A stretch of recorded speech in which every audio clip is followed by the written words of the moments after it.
Beyond the Barracks. Here, let's get that killed out of there. It is Beyond the Barracks. Brian Giffen with Coach Drayton, and we come your way live tonight from Over the Horizon Brewing, where we are every Monday, and we relive a very exciting Saturday of Citadel football, man. It's a Victory Monday, right? We get some of the squeaking and some of the feedback issues sorted out here, but Victory Monday, man, there's nothing like it. Yeah, nothing like a Victory Monday following a Victory Sunday. The kids love that even better because we're scheduled to practice on Sunday. Mondays we leave strictly for academics. Yes, we are an academic outfit. Right. So on Sunday, a Victory Sunday, we don't go to the field. We go to the swimming pool. Right. Lots of things to unpack, obviously, from this game. And, I mean, you always talk about, your primary goals. And, boy, first of all, the fast start. You definitely got that right out of the box. Block punt on the first, possession of the game. And then, of course, the quick score that follows it. Didn't really win the middle eight in this one, but you were so far ahead by the time you got to the middle eight wasn't as big of a deal. Yeah, so we were able to start fast. Let's start that fast. All right. There we go. that was pretty good. So last year we led the country in block kicks, and it's kind of been our Achilles heel this year. I mean, we've been sending pressures. We haven't been able to get one. We finally get the block, and the floodgates open up after that. Right. Our kids, our young men, they feed off of that. So many things to unpack from this game in terms of individual performances, and I know it's, the quintessential team thing. You guys functioned really well out there, but your run game, second consecutive game, huge factor. Obviously, you guys controlled just about, you really didn't control time of possession the way maybe one would think that you would have just because of the way the game played out, but you certainly dominated the game on the ground, which is always a goal with an option offense. Absolutely, that is definitely a goal with us. We did a great job in the run game. Multiple backs had the opportunity to carry the ball. Very pleased in the direction that we're going. We scored on our first 4 drives, so that's always going to give you the opportunity to win. And we decreased our MAs. First down efficiency, we were at 55% winning first down. So that's huge. And then on third down, the money down, we went 7 of 12. So anytime you can do that, you definitely have the opportunity to win a ball game. We talked all week about, leading up to this game, about the dynamic weaponry that they had on that team. And they brought it here, but your defense did an outstanding job. Yeah, just very pleased with the defense and what we've been doing all year defensively. Code Blue, as we affectionately call them, we don't look at conference stats and rankings anymore. Our goal is national rankings. So right now we're ranked nationally in sacks and tackles for loss. We're also tied 9th in the country for touchdowns scored on defense. And QB hits, we are at a pace now, a blistering pace, where we're going to far exceed the QB hits from 2025. So pleased with what we're doing defensively as far as that goes. We always talk so much about special teams. We lament the fact that you guys are really a staff of special teams gurus to whatever degree. And when you get a special teams play that big right out of the box, it's going to be a good day. Absolutely. It helps tremendously. And on our staff, we have multiple special teams, former special teams coordinators. Danny Lewis was a special teams coordinator. Lamar Owens, special teams coordinator. Everett Sands, special teams coordinator. Raleigh Jackson has coached special teams before. Barry Casterlin has coached special teams. So the point I'm making is we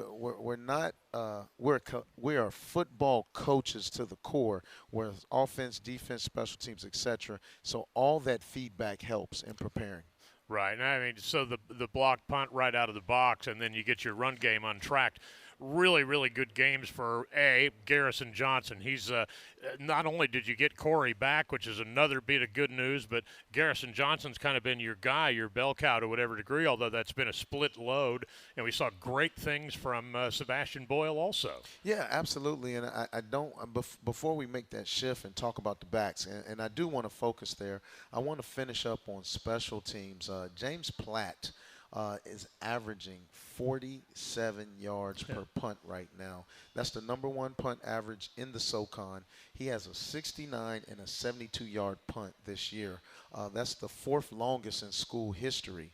Our overall punt unit is fifth in the country, so I'm very pleased with that. In net punting, we're number 3 in the country, and that includes punts by Jack Wild as well. Right. We have utilized Jack for some specialty kicks, and in the pooch area, we have 14 punts of 50 yards or more and 11 inside the 20. So I would have been remiss if I did not talk about those guys there. But back to your point, the running backs, doing a great job. We were talking about Garrison Johnson. He has been doing the heavy lifting for us. Right. He has kind of been what we call our big back, and it shows. He was able to get into the end zone, I believe it was 3 times on Saturday. And it's a good change-up anytime you can have a guy with speed and strength such as Sebastian Boyle, who did a great job. And then you have our little scat backs, little Bo Harrington. Right. I tell you what, he's a little jitterbug. It's hard to catch him. He did a great job. And to have Corey back, Corey was able to get 6 snaps.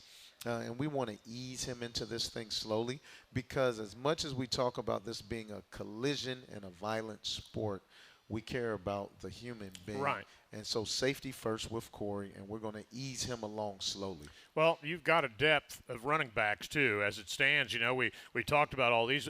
Israel's another one that factors into that whole thing. So that's an area where you have pretty good depth. And it seems as though, and of course you say this all the time, that you're really an option-based offense, but we've seen much more of the precision level triple style offense the last couple of weeks, and it appears that's something that's really going to work for you, and now that's an identity you've really established. Yes, that's definitely our identity, and you hear me say it all the time. It's in our DNA. Right. If you go to the stadium and you unearth the ground, that's what's going to ooze from it. Option football. So that's where we want to hang our hat, and that's where we want to be. Sebastian Boyle, let's talk about him for a minute. I mean, this is a guy that, of course, in what limited amount we had seen him just early this season, you guys know more about him than we do, but breakaway speed, too. We just hadn't seen it yet, but, boy, you also almost broke a couple more where the last guy made the ankle tackle, so the number's somewhat misleading. Yeah, absolutely correct. And I will say this about Sebastian. He's just a redshirt freshman, so he's still young. We're still crafting his game, still honing in on what he's able to do. And he has a big, bright future. Has a really good story. I believe they're going to do a story on him later this week. Man, your heart goes out to a guy like that who's been through what he's been through and been able to overcome. So very excited about where he's going. Dogs piled up. Let me double check this and make sure that, because there was a bit of a stat issue during the game, so I want to make sure that I have these right. 399 total yards, 355 on the ground. That's pretty good. You held an explosive offense to 152 total yards. A lot of things positive. You made plays on special teams too, and boy, I'll tell you, that's the kind of momentum you want to take with you into what becomes now a huge game this week, and we'll get into that more in the last segment. I laugh every time somebody says, you have a huge game this week. Right, I know. It's the next one. It's the next one. That's right. But every game at this stage, especially in conference too, look, you're right in the thick of this thing, and you're going to face an explosive team. And, again, we'll get into that a little bit more. Yeah. But it is a good mode to get into this one, a team that hot, playing well yourselves. Yes, you're right. They are red hot, and this was good for us to get on the other side of it and be able to feel good about the good things that went good and be able to correct. That's the thing. Right. When you win, be able to correct those things in a manner in which now the guys will listen because you did win. You can correct them in a way to make sure you drive home the point. This is Beyond the Barracks, presented by Cutwater Spirits. We're live tonight at Over the Horizon Brewing at 2200 Harriet Street. We're right here off Rutledge and right here by 26. Right here on the edge of downtown. We're not far from campus at all. Brian Giffen with Maurice Drayton. Right here, we'll take a break. On the other side, we'll bring Danny Lewis up here. associate head coach, tight ends coach, guy that's a guy with a special teams background in his own right. We'll also bring Javonte Graves-Billips up here. So we'll have a couple guests in the next segment as we continue to talk Citadel football tonight. Coming up a little bit later, we'll get the press view from Jay Sullivan. That sounds good. Make sure you talk to Coach Lewis. He also holds another title. He is our general manager. Oh, yeah, that's right. We're in that age now, man. That's right. Yeah, in fact, we may lead with that. Good point. Yeah, See, man? yeah. See, you were made for this. Well, Danny and I share a brain, and I promise you, if he was not with us, this outfit would be struggling. Right. Well, right here we'll take a timeout. You're listening to Beyond the Barracks, and we're back with more of it after this on the Citadel Bulldogs Radio Network. And we're back with more Beyond the Barracks, and we're live at Over the Horizon Brewing here at 2200 Harriet Street. Brian Giffen, and now joined by Danny Lewis, who is not only the general manager of Citadel football, and that's a newly, that's kind of the new thing, I guess, but the general manager of Citadel football, but also tight ends coach. And look, you do a little bit of everything everybody does. Nothing like a victory Monday, right? It's fantastic. I'm going to give you a little bit more level here. Yeah, nothing quite like a victory Monday. It makes the Saturday evening a little bit more peaceful. Oh, yeah, there's no question. I mean, well, it's like we were talking about during the break. You, as a group and as a team, I mean, as a unit, 100-plus people, everybody works all week toward that week's game and ultimately that week's result. That's, and that's alongside everything else that goes, in their case, is classwork, everything else, And, I mean, it's a night and day difference how Saturday night feels when you win the game as opposed to when you don't win the game. Right. I like being able to leave the locker room and all those guys are cheering and jumping up and down like a bunch of little kids. Right. And, they're getting ready to go outside and hug their mom and dad and their girlfriends and have a good night. Puts a smile on their face, and that's why we do it. Right. Javonte Graves-Billips is sitting here with us also. And, man, the option, you and I talked about this before we started the show, and you guys have been an option-based offense. I mean, you've been here long. You've been here long enough. You were back when it was almost a straight triple, were you not? Yes, sir, I was. So, I mean, when you look at it that way, this is a more of a spread variation of it. But it seems like ever since you finally got it clicking a little bit, boy, the last couple of games have been a lot of fun to watch and a lot of fun to call. We feel like we're starting to figure a couple things out, and we've been able to get the ball in space a little bit more the past couple of games. Been able to get the ball to this guy. He needs to touch it a lot the next few months, right? Yes, sir. Yeah. The one element, of course, and I mean the reason so many option-based programs went away from it are when the rules changed regarding the cut blocks. And I guess to whatever degree you can still block semi that way, but you can't do it on the perimeter. Is that the truth? Correct. Yeah. You can cut a defender on the line of scrimmage as long as the rule goes, as long as your nose is facing the goal line. Okay. But anything second level, you got to stay up. Yeah, and the thing that happens, and I mean, I saw this happen as the rules evolved when I was still at Kennesaw State. The interpretation of those by the officials is completely subjective. You may get one official that's ready to flag every cut block that he sees, even some that are legal. Right. And that's what we kind of ran into, the subjectivity of it and, just the human element of in the eyes of that official. There were some games where we'd pile up 16, 17 penalties because of who was officiating the game. And there were other times that even a crew chief had come over, the white hat had come over and say, look, this is the way, he'd talk with the coaches before the game, this is the way we're going to officiate this and make it clear. But it's been a lot of fun to watch, and it seems like this roster, and you guys tell me, seems like this roster is very well suited to run that style of offense. Most definitely, yes, sir. Yeah, and it's all about, the quarterback really starts it and stirs the drink, and you've really had two of them that have done a really good job of that. Yes, sir. Quentin Hayes and Kobe Tompkins, they're very talented in their own ways, and they understand the triple option game, and they're use their feet as their advantage, and they got an arm as well. One of the things I used to get, and this is when I was at Kennesaw where they ran it too, I'd have players tell me all the time, there's a point in the game when you've worn them down by running it, and you can see it in their eyes. When did you guys see that this past Saturday? In the beginning, we got the block punt, and I was very excited. I got the jump start in the beginning, and then Garrison Johnson punched it in. But just going to the next drive, Sebastian Boyle got that big run. by the time we got to the halftime and got to the second half, we can just tell from the D-line that they were tired and the linebackers weren't as physical as they was in the beginning. Just start taking the light from them and just keep on pounding the ball in. And, 38 points on the board. So Yeah. Zane Vance was telling me last Thursday in one of the conversations we had that talking about the transition in between, the week from where you played the Mercer game and then you go up to Chattanooga. And how hard the practices were and how it seemed to refocus everybody and maybe make everybody just that much more clearly understand what's at stake here and how much you got to put in to get out what you want. And, man, the results 2 games straight since then have really been telling. I tip my hat to Coach Drayton and these young guys in the locker room. The reality is we came out of Mercer. That Sunday was bad. Yeah. Our egos were bruised. Right. Our confidence was shot, and it took us a few days that week, full disclosure, to really get going again. What those guys were able to do in Chattanooga is just, I tip my hat to them, man. It was fantastic. They came out and they played lights out. Yeah, and I mean, that game, honestly, and we as announcers, we kind of ride with whatever the vibe of the team is. We kind of had this, boy, what are we going to get today? That's been historically a tough place to play. That's a team that was picked to finish second in the I mean, they're good regardless of what their record says. We all know that. And we went in there thinking, wow, man, what's today going to be like? But honestly, from where Kobe took that first quarterback option run around the left side and took it for 32 yards or whatever it was a different vibe from then on, and the surf's been up ever since. Yes, sir. It was a different vibe that morning. We had a walk through. Yeah. In a parking lot next to the hotel. We did. And the guys were focused, and it was quiet. And you could tell they were locked in, so I was like, okay, let's go.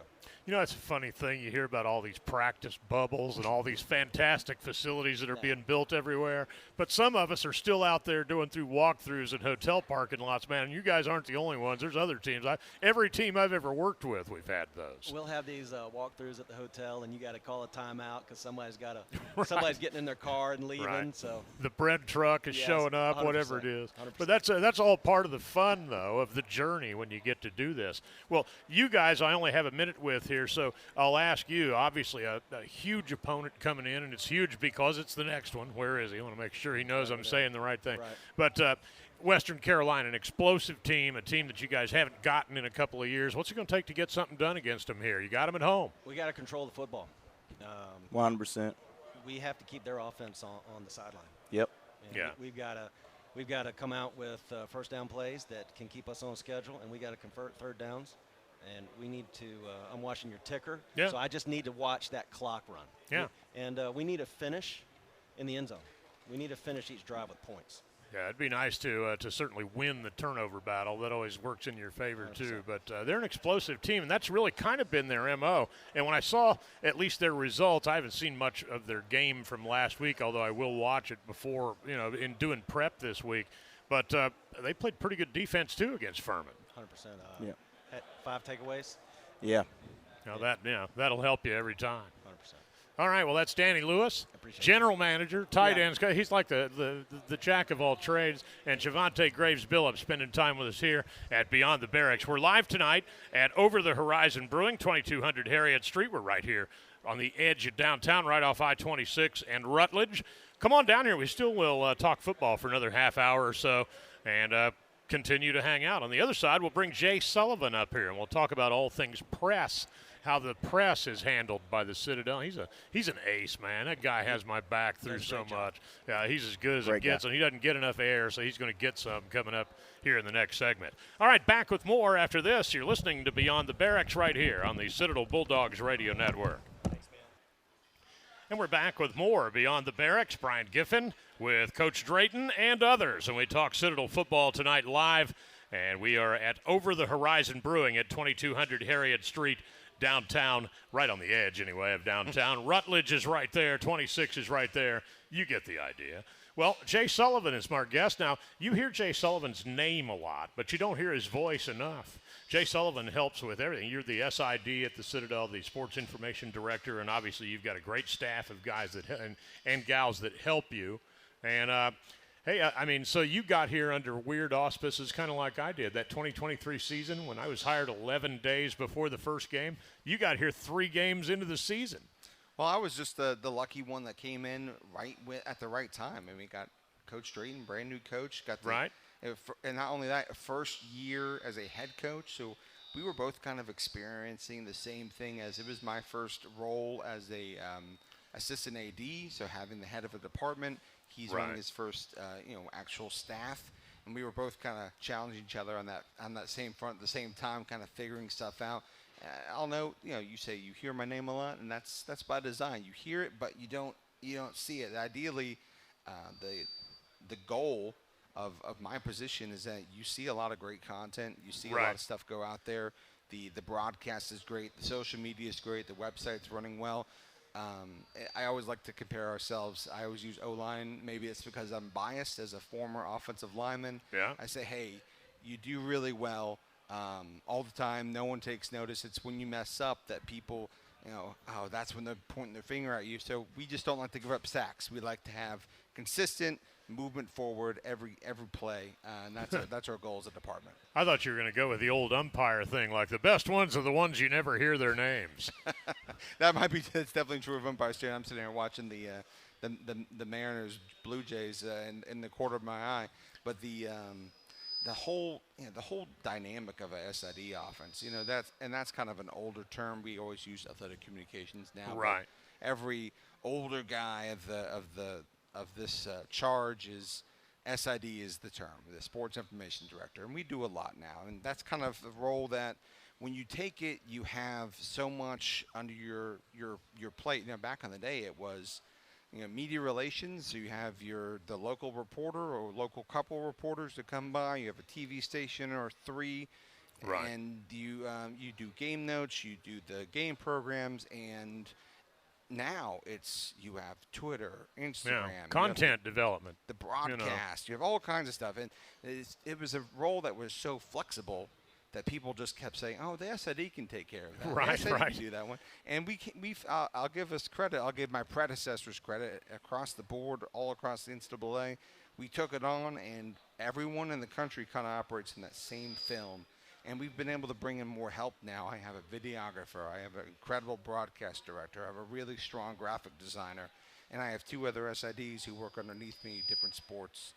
And that team, we push out really great content. And it's all about promoting the guys, making sure the cadet athletes are first, are seen, are showcased in a way that it's not just about them being cadets. It's not just about them being athletes. It's about them as a unit. And that's a hard thing to portray. Honestly, in a big lumped-in sense, all of us are kind of tasked with telling the stories of what's going on at the Citadel and with athletics. That's really the role that we're in. And, I mean, on your end of it, you're telling it on kind of a broad-based in every different direction. On our end on radio, we're relying on you for so much information and so much stuff. And you guys do a great job, by the way. Lee and I both feel blessed that all of you guys have been really, really helpful with us. But how are the demands these days as opposed to, say when you were at Nichols or some of the stops you made before you got here? Well, yeah, I would say the demands, I've been in the industry for about 10 years, almost a decade now. I did my graduate degree at Temple. I was part of Matt Rule's staff there when he won the American Athletic Conference, his final year before going off to Baylor. But and then we also had the first year of Jeff Collins. That was my second year. Right. That was a good time up in Philadelphia, and that transfer. And then I kind of worked my way into an FCS role. I was initially at A&M Corpus Christi. It's a basketball only. They didn't have football, but they were a Southland Conference. And that role transformed, or it opened the door to Nicholls State, which you mentioned. I worked there for a couple of years during COVID, and just before COVID, was part of a good bunch of football teams, a really great couple men's basketball teams, finished top two, actually ended up winning a share of the conference title one year. Under Austin Claunch. He was the best game note I had that whole year, and the best game notes are the ones that you can use all season long. Right. Tell you, he was the youngest Division I men's basketball coach. I still remember it because it was my first one that I remember writing about Austin, and he's phenomenal. I believe he's with the Alabama basketball staff now. He does great work, and you know how great Alabama men's basketball is Oh, right yeah. now. He's been a part of good stuff. But that the role, I mean, obviously, when I got in, I mean, 10 years ago, we weren't doing as much as we are now. Right. The amount of social media and what you do on a broadcast, I mean, it's grown to a level, and the expectation is there just because of this is what people see every day from content creators outside of sports. Right. And sports is just trying to, a lot of times, keep up because we're the last bastion, and you know this, Brian, as a radio guy, last bastion of live following. Right. Where sports are unpredictable. That's the reason people want to tune in. Right. It's real, and it's happening in front of you. Yep. And there's no way you can tell me right now that Western Carolina is going to beat the Citadel, but I can look at you and say there's 100% a chance that the Citadel will have a great chance to win on Saturday, just because there's no way we can predict Right. which way. I would love to see the Bulldogs come out on top, but the unpredictability is what makes sports so great. And it's why we've held on to. It's why you can go, watch 1,000 shows on Netflix, but you're tuning in at 2 o'clock to watch the Citadel That's play right. Western because it's live. Yeah, it's happening now. Yeah, and you can't really replicate that. So tell me this, the dynamics of, when you're with a program that's struggling and isn't having a lot of success, the demand levels as opposed to when things, when surf's up, when things are going really well. Obviously, you get more unorthodox and out of the blue requests, I think, when the team is on a roll or is doing really well. But there's more demand, obviously, for media coverage and everything when the team is playing well. Well, there's a lot of different facets. Funny, you mentioned the winning versus the losing side. When a team is struggling, a lot of time you're searching for game notes. You're saying, Right. hey, where's the beam of light in this room of darkness? Right. And that's a struggle, or you're trying to avoid people talking about a certain thing. Like, I don't really want you mentioning that this is, if we lose this game, we'll be the first winless season since 19 whatever. Right. That's so you're trying to, I won't say, it's not really a spin, because you're still presenting the information, but sometimes you're going, hey, you're my guy. Maybe don't mention that in the article this time. But when you win, oh, man, coaches I'm sure talk about this. It's always easy when you win. Is there a lot more work to do? Sure, but it's fun work is how I'd phrase that. You're doing interviews with the guys. They're happy. They're psyched. They're talking about it. You're doing celebration videos, the recap videos. You got the articles are just, you got stats to work off of because it was exciting, because it was a lot of positive energy, and that's kind of the vibe that you go with when you have you're trying to lift up a team when they're down. You're trying to lift them up when they're good. And I always tell coaches this: that I can do a lot of things as an SID. I can really make a loss look good, but there's nothing I can do to make the best loss look like the worst win.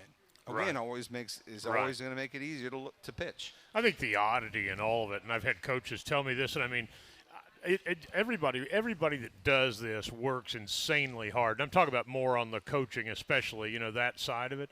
And whether you're winning or losing, it doesn't change. I would submit that sometimes when you're struggling is when you're just having to work that much harder because you're just digging for that one extra thing that might get you over the top. Oh yeah, it's the idea of that you're clawing your way through the dirt. That if you go one extra inch, that's going to be the difference. And a lot of times it's true. I'm not going to sit here and say, hey, it's the same either way. No, it's definitely true.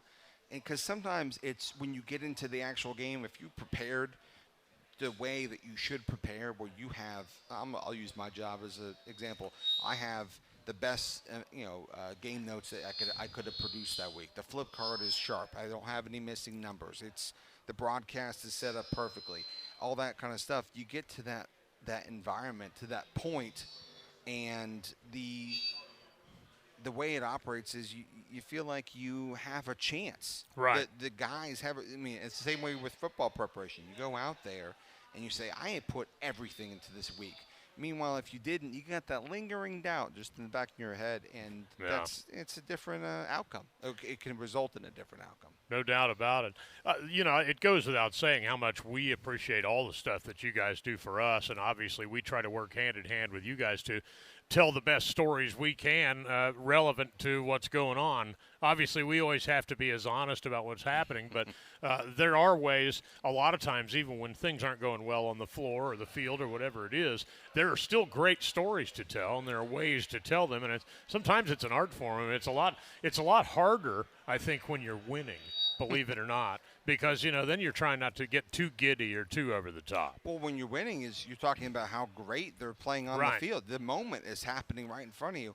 And yeah, when you're a little bit down or when you're coming off a loss, a lot of times you're trying to redirect that energy, saying, "Hey, let's talk about this amazing, our graduate student wide receiver who passed on PT school." I'm using JGB as an example to come back and believe in the system, saying, "Hey, we have a chance to do something special." Or I like using Eli Bass from last year. Oh yeah, phenomenal kid. I mean, was a active duty Marine and just said, "I want to play college football." Yeah. Came here, lifelong came to Citadel, dream. and and made that dream come true. And what an amazing story to be able to tell that. And what's one of the special things that I get to do is help people tell stories. Or in some cases, when I'm lucky, as a former, I started out as a journalist. That's where my initial groundwork was I get to tell that story. Right. You work with, again, your videographer, you work with your graphic designer, you build something, and the coaches want to tell these stories as much as we do. Right. A lot of times, the hardest person to convince is usually the guy, the player. They say, "Hey, what you have been through is special. It's unique." And you've overcome a lot. I think people deserve to hear that kind of stuff because it's going to help the next guy, just like you, say, "You know what, maybe I can play college football." Right, no doubt. Jay, man, I go on and on with you. Obviously, I appreciate everything that you guys do, and we appreciate everything you guys do for us specifically. But beyond that, what a vital cog in this whole thing you guys are. And obviously, it's not lost. Jay's the one who helped coordinate all this. He's here every week. This is the first time we put a headset on him. So he's a big part of this every week. But big game Saturday. Let's get it. Brian, I appreciate it. And let's just say, hey, thanks to you and Lee and all the whole – I'm a big broadcast believer, but let me say that you guys, what you do, you're a reason that I like to listen to the radio. All right, man. That is high praise, and it comes from Jay Sullivan. All right, back with more of Beyond the Barracks after this. You're listening to the Citadel Bulldogs Radio Network. And we squeak our way back in. It is Beyond the Barracks on this Monday night. Brian Giffen along with Maurice Drayton. And, of course, we're back here at Over the Horizon Brewing for the final segment. Western Carolina invades Johnson Haygood on Saturday. Obviously a very good football team, one that just blasted Furman 52-7. They got a quarterback that's throwing the ball all over the lot and setting records and all kinds of stuff. So they're about as explosive an opponent as you've had come in here for a while. Certainly the way they're playing. Absolutely. They're very explosive. I tell you what, since this quarterback has come back, they're 4-0. They're averaging just south of 50 points a game. On the perimeter with their skill positions, they're explosive. They have what we call long speed, meaning they can take it the distance. And in the interior, these guys are giants. I mean, literally giants. Their defensive line goes 6'4", 330, 6'3", 340. Right. They're big large human beings. Well, I mean, Kerwin Bell's always kind of been known for these explosive offensive schemes, and they change the players year in and year out, but the results, the approach, the style, the attack really doesn't. It seems like you're catching them right at a time where they're on fire, and they're coming here right at a time where you guys are playing really well. This could be one heck of a clash Saturday. Yeah. Anytime in the Southern Conference, it can be a clash. There's a lot of parity now in the Southern Conference, and we are rising our bar. We're trying to improve our team on a daily basis. And Western, you mentioned Kerwin. I mean, this guy's a winner everywhere he's been. He played quarterback at the University of Florida. Yeah. Played in the NFL, the CFL, the European Football League, the Arena Football League. He won a national championship at Valdosta State. Right. So this guy we're facing, he's the real deal, and he surrounds himself with people who are the real deal as well. What does it say about me that real early in my career I covered Kerwin Bell when he was a backup quarterback for the Colts? Well, it says you're the real deal because he surrounds Yes. he surrounds himself with people like that. Yeah, but it's just, so it's another conference rival. This is one that you guys haven't gotten yet in the time that you've been here. Obviously, you went up there last year and had a pretty competitive game with them for the most part. They did make some plays and capitalized on a couple things. I think you guys also missed a couple of kicks, too, which didn't help. But close game last year, just one that didn't go your way. Yeah, so Western has won the last 5 meetings. And the last time they were in Charleston, they beat us 49-14. So yeah, you mentioned last year, we are trying to close the gap. The last time we beat them in our lovely confines of our home stadium was 2019. This is an opportunity to get back on track and do some things that we haven't been able to do in some time. So this quarterback, and I mean, obviously, he's been all over the national level news and whatnot just because of the numbers that he's putting up. When you turn on the tape, I mean, describe what you're watching. I mean, the guy obviously is pinpoint accurate for one thing, but he obviously has some athletic ability too. Hey, absolutely. This guy is electric in a bottle. Against Wofford, he completed, you ready for this? I'm ready. 46 passes in a row. 46 passes in a row. We haven't even completed 46 passes on air in practice, and he did it in a game. So this guy's special, and we're going to have to come up with some innovative ways to slow him down. He accounts for 401 yards per game. Wow. 401 yards per game. This guy accounts for 78% of their offense right now. So we're going to have to be at our best in order to limit him and do what we need to do to have an opportunity to win. Now, they are another of those kind of fast break. They like to go up tempo a lot. They like to dink and dunk a lot. Obviously, you don't complete 46 consecutive passes if you're throwing it deep. So, there's maybe they, to some degree, simulate some of their or spread out running game stuff by throwing the ball a lot underneath. How do you defend that and keep track of him? Well, we have to first of all, we have to think outside the box. In our defensive meetings today, we dug deep into the repertoire as we talked about some of the things that we need to do and how to do it. So we're going to marry a few philosophies together and see if our young men can pick up on what we're putting down in that short period of time. So, how much do you suppose it will have helped you to have faced Samford, for one, which is similar in terms of, what they try to throw at you? I mean, also Valdosta State, similar in terms of what they try to throw at you to this team. Yeah. Does that help you some in preparation just because the speed and tempo you're going to have to operate with? Yes, absolutely. That helps us tremendously. It's a different animal, but it's the same. So certain components about practice will not be brand new to our team. It will be things that they've had 2 weeks worth of work on. So from that standpoint, that's what gives us the confidence as coaches when we came up with some different ways to attack him defensively today, is because we've had those previous 2 weeks of work. How are you guys doing health-wise? I know we just talked about getting, Corey Ibrahim back. Still, I guess, to whatever degree we don't know anything further about Dustin. That's probably a longer-term question. And Johnny, haven't seen much, heard much, whatever, with regard to Johnny either. Yeah, so Dustin is still the same status. He's working hard. He's busting his butt every day. Can't say enough good things about Dustin. It's just amazing. That pinky, it's nothing we can do until it heals properly. And Johnny is in meetings, and Johnny is just waiting for his opportunity to get back with us. Yeah. Outside of that, from a health standpoint, we're in the middle of a college football season. These guys have bumps. They have bruises. But hopefully we've calloused their bodies enough to where, and their minds. You have to not only callous the body, but have to callous their mind where, you know what, I'm part of this blue-collar organization. I'm going to pick up my lunch pail. I'm going to put on my work boots, throw on my overalls, and I'm going to work every single day until that whistle blows. Well, these two quarterbacks, you've gotten such good play, and we've really made a lot of the fact that they have a really good relationship. They're great teammates and all that stuff. Do you still plan to kind of shuffle back and forth as far as that goes and just throw different looks in the course of the game? You really let the tempo of the game dictate how you go or how the flow of it goes?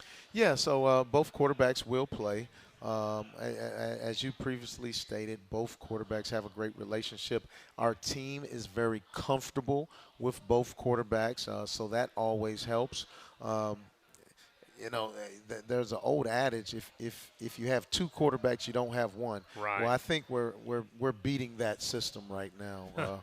Yeah, we're breaking that mold because both of these young men are leaders on our team, and they're doing a great job. Got about a minute left here. Give me a couple of keys to get this one against Western Carolina. Well, we're going to stick with the keys that we always stick with in order to win a football game. We have to start fast. We have shown the last few times we've been out on the football field, we have the ability to start fast. We have to win the middle 8. We didn't do a good job of that this past week, but you have to win the middle 8. Last 4 minutes of the second quarter, first 4 minutes of the third quarter, and then you have to finish. The next thing that we are focusing on is focus, an unequivocal focus, regardless of where the game's going, how good you think you're doing or how bad you think you're doing, a focus for the entirety of the game. The next thing is when we make substitutions and we dig into our too deep due to injury, due to exhaustion, those people who are coming in, there cannot be any drop-off. And this past week we had a little drop-off. If we can do those things, right, that'll give us the opportunity to have that score close in the fourth quarter, and then we're going to win a situation to win the game. Sounds good to me. Well, we appreciate it as always. It's always such a good time to come out here to Over the Horizon and do these shows. We could do these year-round, you know. Oh, yeah. Just the Brian and Mo show Monday nights. Let's talk ball. Yeah. But that'll about do it for tonight's Beyond the Barracks. I want to say thanks to all of our guests, Danny Lewis, of course, Javonte Graves-Billips, Jay Sullivan, who does so much for us, but thanks to him and, of course, Coach here. And can't forget about my guy, Will the Thrill Brown, back in the studio, who is running the control console. Yeah, Will the Thrill. Will the Thrill Brown on the control console. That'll do it for us. We will talk to you this weekend. It's the Dogs hosting Western Carolina, 2 o'clock kickoff, 1 o'clock airtime for us, and we will have it for you on the Citadel Bulldogs Radio Network. That'll do it for us. Thanks again, and thanks to all of our friends here at Over the Horizon Brewing also. They do a great job. Good night, everybody, and go Dogs. Go Dogs.